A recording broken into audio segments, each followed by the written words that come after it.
Vincent Malloy is 7 years old. He's always polite and does what he's told. For a boy his age, he's considerate and nice. But he wants to be just like Vincent Price.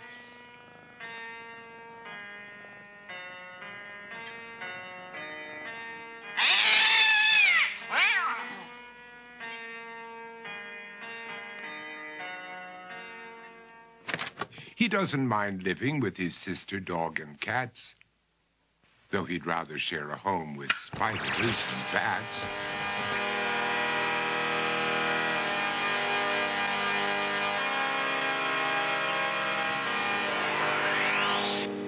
There he could reflect on the horrors he's invented. And wander dark hallways alone and tormented.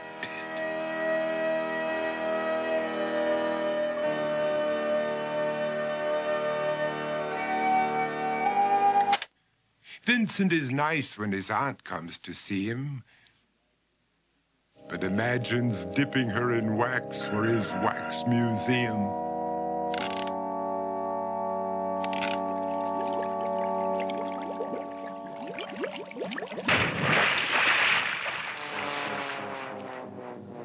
He likes to experiment on his dog, Abercrombie, in the hopes of creating a horrible zombie.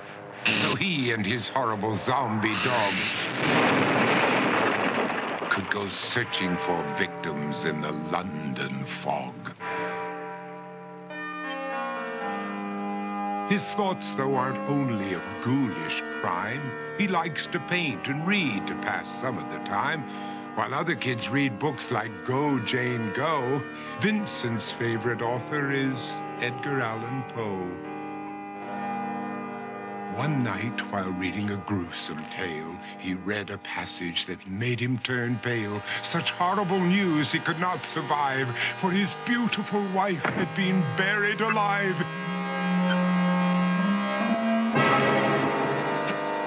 He dug out her grave to make sure she was dead, unaware that her grave was his mother's flower bed. His mother sent Vincent off to his room. He knew he'd been banished to the Tower of Doom, where he was sentenced to spend the rest of his life alone with the portrait of his beautiful wife. While alone and insane, encased in his tomb, Vincent's mother burst suddenly into the room. She said, "If you want to, you can go out and play. It's sunny outside and a beautiful day."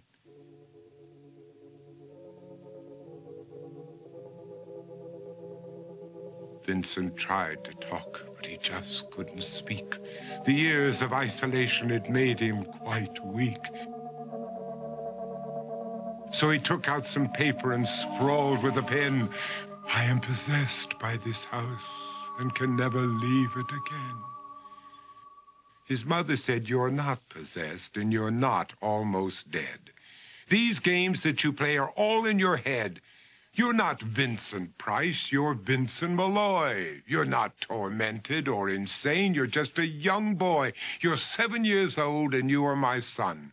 I want you to get outside and have some real fun." Her anger now spent, she walked out through the hall. And while Vincent backed slowly against the wall, the room started to sway, to shiver and creak. His horrid insanity had reached its peak.